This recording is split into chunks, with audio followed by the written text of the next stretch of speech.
Hello everyone, welcome back to my YouTube channel, and today we'll be learning how to make this hourglass 6 pieces mermaid skirt with butt contour and full lining. So if you're ready, let's get started.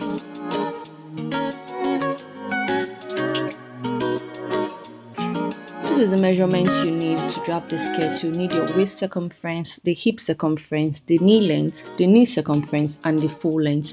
So for your butt allocation, you need to divide your waist and hip into the front and the back. So your front waist is always more than the back because of the presence of tummy, which makes the front more protruding. So you have to use this formula, the first rule, to get your front and your back. So to get the front, all you need to do is to divide the waist measurement by 2 and add either 1 or 1.5 or 2 depending on the tummy size of your client. And for the back, you're going to subtract 1, 1.5 or 2 depending on the tummy size. So same goes to the hip. Because of the presence of the bum bum, so the back hip, it should be bigger than the front. And so for the front hip, you divide your hip by 2 and subtract it by 1 or 1.5 or 2 depending on the person's butt size. And for the back, you divide it by 2 and add 1, 1.5 or 2 inches. So because of this, my client actually has a medium tummy size, and she actually has a medium butt kind of. So I decided to use 1 for her. So I've just done all the calculations and you can see the result here. So let's get to the drafting. I've just folded my pattern paper using my front hip measurement because we are drafting the front.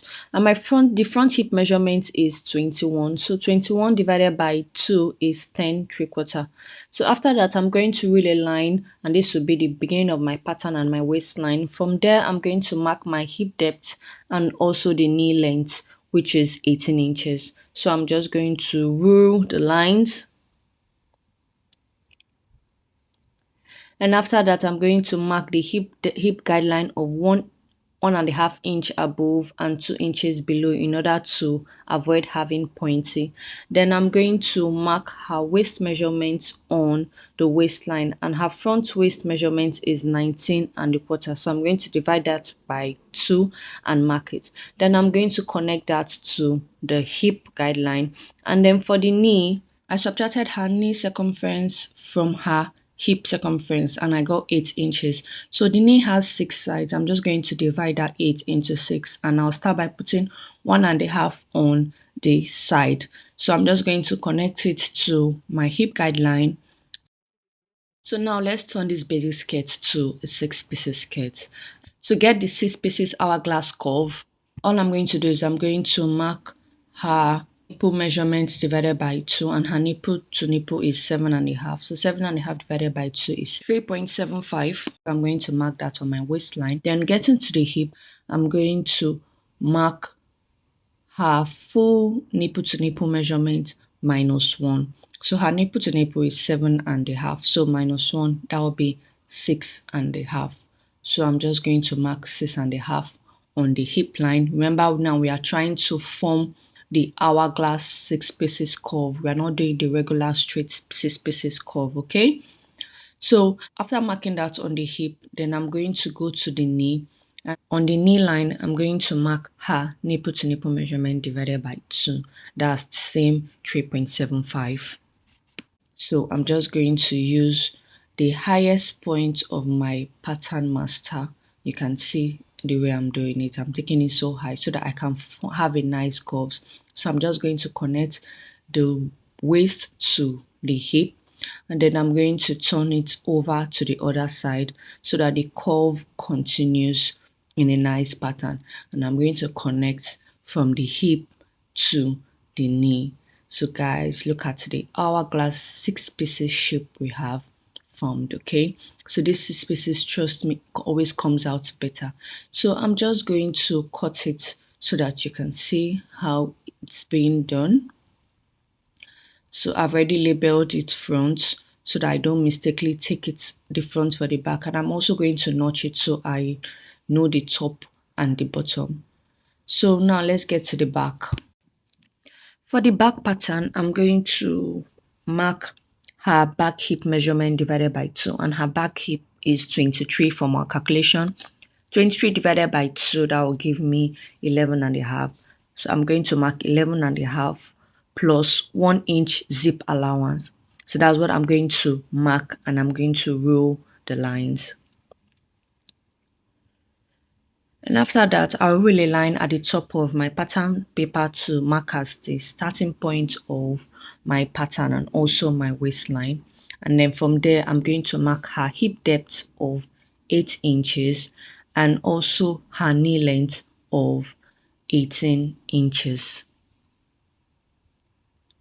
So I'm going to roll the lines.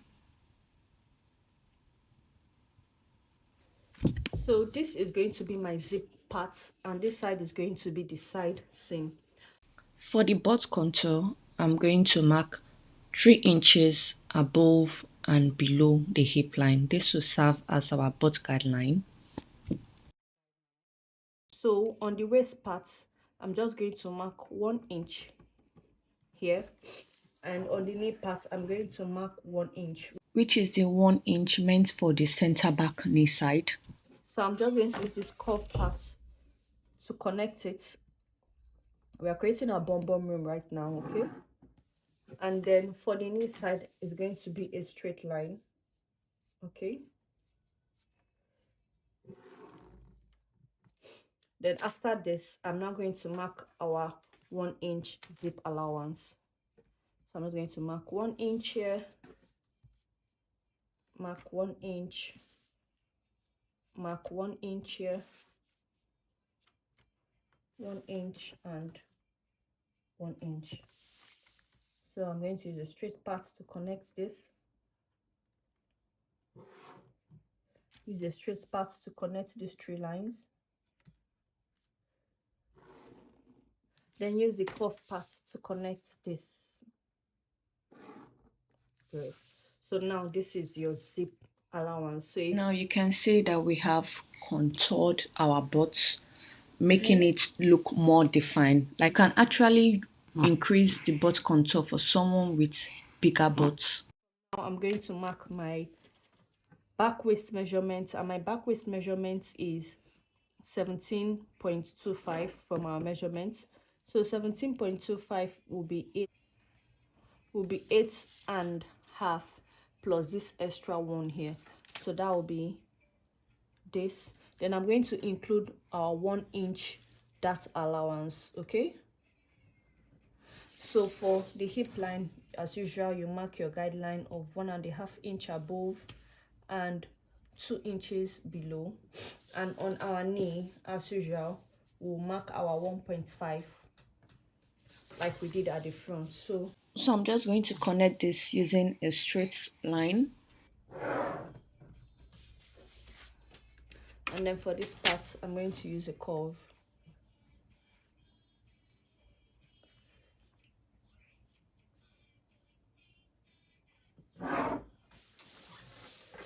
So this is your zip allowance.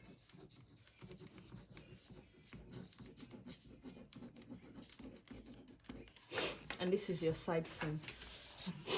So for the back dart, we are going to still maintain her nipple to nipple, which is 3¾ So after the zip allowance, I'm just going to mark 3¾ here,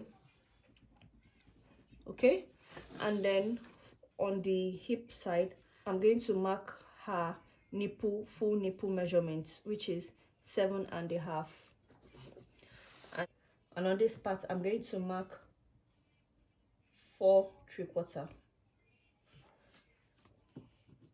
So I just added 1 inch to this part. So I'm going to curve it. Remember, I told you use the highest point of your pattern master so that the curve starts from the top part. And then use the same part to continue.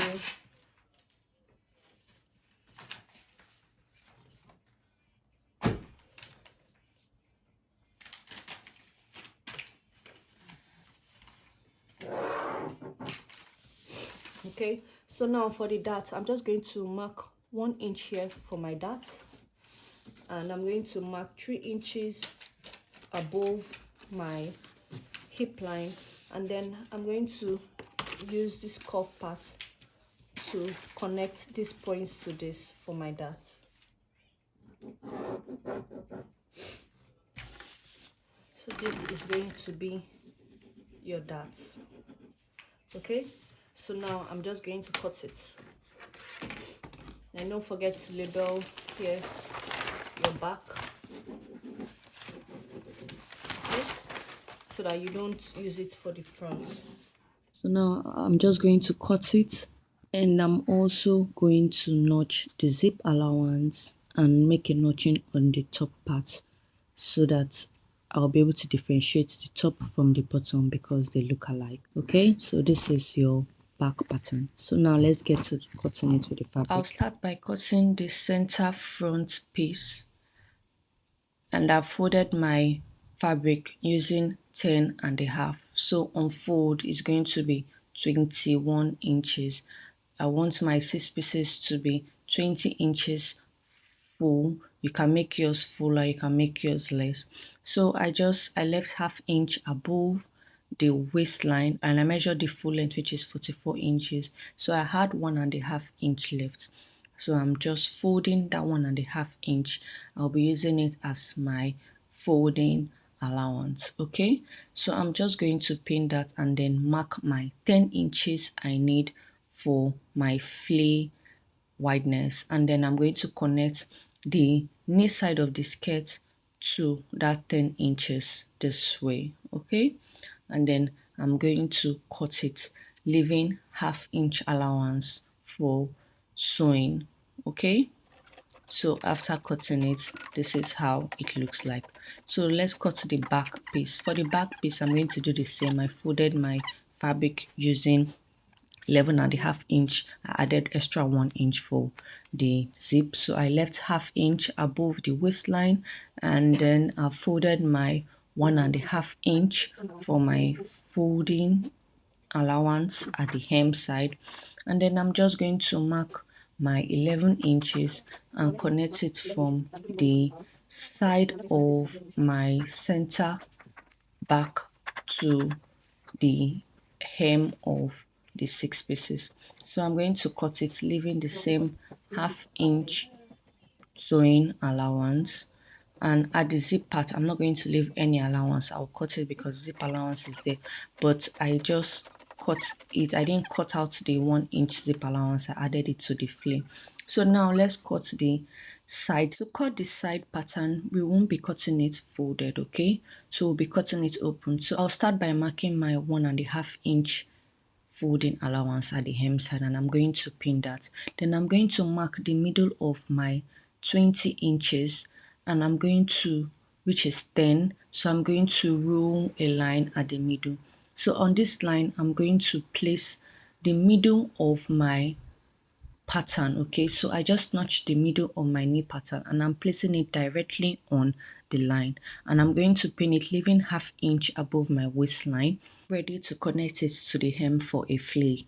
So I've just marked the beginning of my flay on the hem side, and then I'm marking my ½ inch allowance at the side of the pattern where I'll be joining to the center. Then just going to connect that, okay, using my ruler. Then on the other side of the pattern, which is the side part of the skirt, I'm going to be adding 2 inch seam allowance. My client requested for extra allowance, but I advise you leave 1 inch or maximum 1.5 inch allowance. Okay, the other part of the middle line, I'm then going to mark 12 inches, which is 10 inches for the flay and 2 inches for the sewing allowance. So I'm going to join that, connect that using my ruler, and then I'm going to cut it. And if you notice, I cut my fabric in one direction because I was trying to follow the pattern of my fabric. So I'm just going to recut this for the other 4 sides, and I'm going to be cutting the lining with the hem folded like this. And in the next video, I'm going to be showing you how I joined and sewed this with full lining. So please don't forget to subscribe, like, and share, and drop your comments in the comment section, and see you next time. Bye.